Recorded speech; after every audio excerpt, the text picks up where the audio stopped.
नमस्कार दोस्तों, मैं हूँ सीमा पूरा। दोस्तों, आज हम आपको हड्डियों या जोड़ों से कटकट की आवाज़ आना, घुटनों में दर्द, सूजन की समस्या को दूर करने वाली कुछ लाभकारी अभ्यास बताएंगे। दोस्तों, उम्र बढ़ने के साथ साथ हमारे शरीर के जोड़ों में दर्द, अकड़न, घुटनों में दर्द जैसी समस्या या हड्डियों या जोड़ों से कटकट की आवाज़ आना एक बहुत ही आम बात है।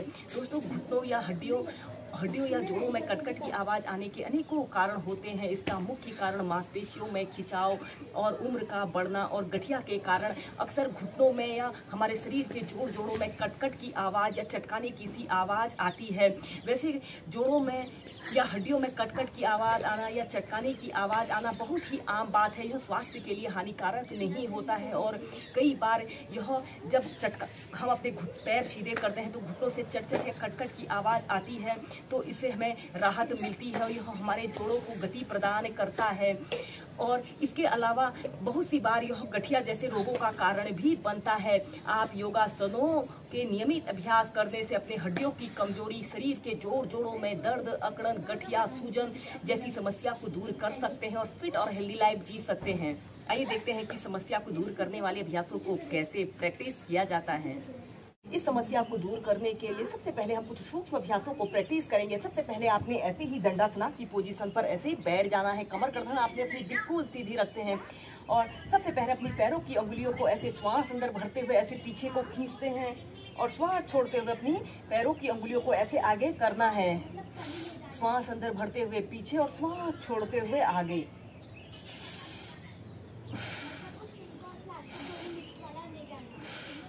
ऐसे ही 8 से 10 बार अपनी पैरों की अंगुलियों को आगे पीछे करते हैं और फिर इसके बाद श्वास अंदर भरते हुए ऐसे अपने पंजों को पीछे की तरफ जितना स्ट्रेच आप कर सकते हैं और श्वास छोड़ते हुए आगे।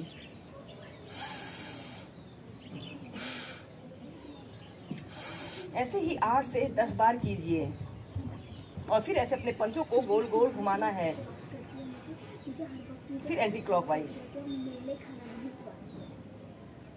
फिर ऐसे अपने घुटनों को 5 से 6 बार अप डाउन करते हैं।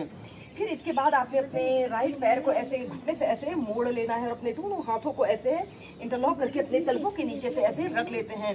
श्वास अंदर भरते हुए ऐसे अपने पैर को बिल्कुल सीधा करें। इस स्थिति में ध्यान रहे आपकी कमर गर्दन बिल्कुल सीधी रहे।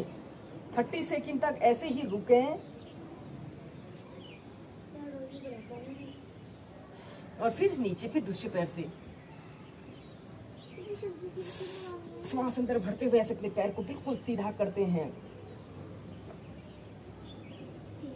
दोस्तों, यह बहुत ही सरल अभ्यास है और सभी व्यक्ति बहुत ही आसानी से कर सकते हैं। फिर नीचे ऐसे ही दोनों पैरों से इसे आप 4 से 5 बार कीजिए। इसके बाद हम पीठ के बल लेटकर कुछ अभ्यासों को प्रैक्टिस करेंगे। ऐसे पीठ के बल सीधे लेट जाना है और अपने दोनों हाथों को ऐसे इंटरलॉक करके अपने सिर के ऊपर ऐसे रख लेते हैं। हथेलियां ऊपर की तरफ रहेंगी।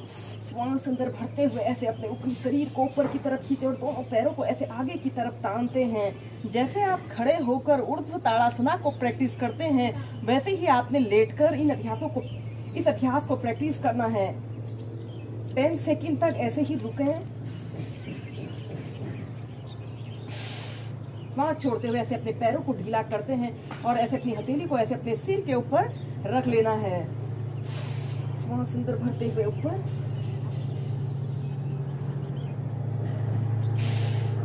श्वास छोड़ते हुए नीचे। ऐसे ही इसे कम से कम 5 से 6 बार कीजिए।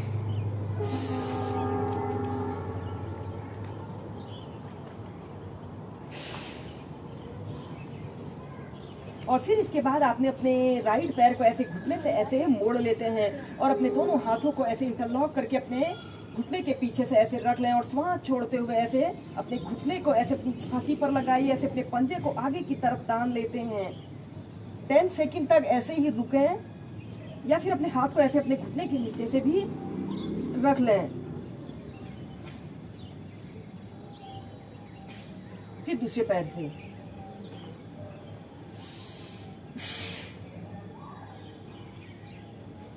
ऐसे आपका पंजा आगे की तरफ तना हुआ हो। ऐसे ही दोनों पैरों से इसे आप 4 से 5 बार कीजिए।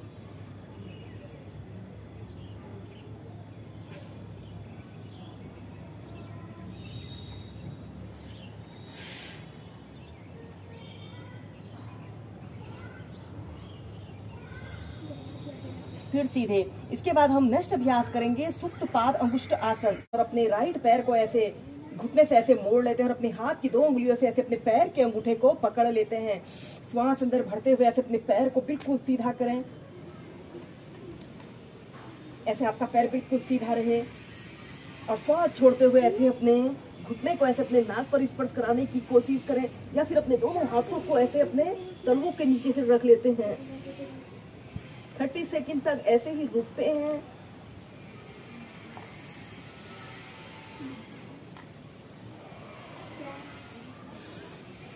फिर सीधे, फिर दूसरे पैर से श्वास छोड़ते हुए ऐसे आगे को।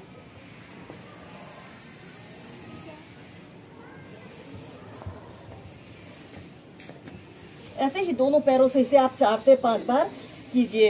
इसके बाद आपने अपने राइट पैर को उठाकर लेफ्ट थाइस के पास ऐसे रख लेते हैं, ऐसे अर्ध पद्मासना की पोजीशन पर आते हैं। और दूसरे पैर को भी ऐसे घुटने से ऐसे मोड़ लेते हैं और अपने दोनों हाथों को ऐसे घुटनों के पीछे से रख लें और ऐसे आपका पैर बिल्कुल सीधा रहे।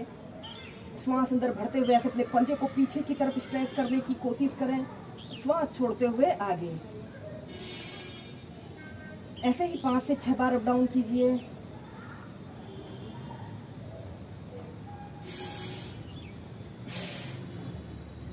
और फिर इसके बाद ऐसे अपने घुटने को ऐसे मोड़ लें और श्वास छोड़ते हुए ऐसे अपनी घुटने को ऐसे अपनी ठोड़ी पर लगाने की कोशिश करें, जितना आप कर पा रहे हैं। 30 सेकंड तक ऐसे ही रुकें, या फिर अपने दोनों हाथों को ऐसे अपने घुटने के नीचे से रखकर इस अभ्यास को ऐसे भी प्रैक्टिस कर सकते हैं। फिर सीधे, फिर दूसरे पैर से ऐसे अपने पैर को घुटने से ऐसे मोड़ लें और अपने दोनों हाथों को ऐसे अपने घुटनों के नीचे से ऐसे रख लेते हैं। श्वास अंदर भरते हुए पंजे को पीछे करें और श्वास छोड़ते हुए आगे।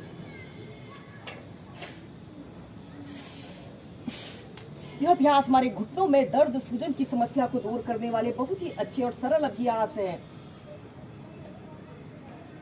और फिर इसके बाद श्वास छोड़ते हुए ऐसे अपनी ठोड़ी को ऐसे घुटने पर लगाने की कोशिश करते हैं, या फिर अपने दोनों हाथों को ऐसे अपने तलवों के नीचे से रखकर जितना आप कर पा रहे हैं अपनी फ्लेक्सिबिलिटी के अनुसार करें।